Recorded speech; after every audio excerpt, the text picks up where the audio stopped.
É meio-dia e a Dandanzinha ainda tá dormindo.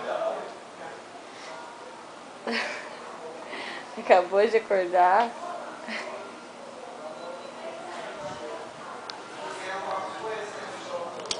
Deixa eu apagar a luz.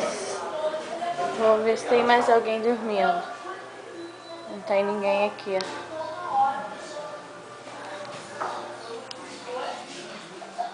De novo, porque a gente tem que registrar todos os momentos dessa casa, entendeu?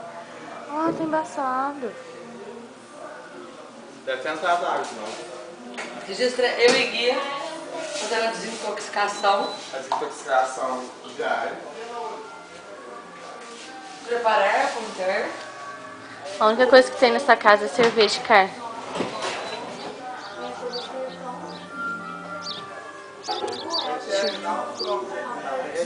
Tô. É um das outras. Só 2,50 de pé.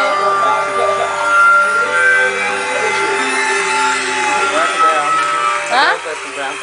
Não, esse aqui é meu. 5 anos. Oi? Se tivesse Vamos, Guilherme. Gente, nós já viemos com os braços caindo, agora alguém vai comprar, tem dinheiro. Tem R$38 ainda. Vai lá comprar.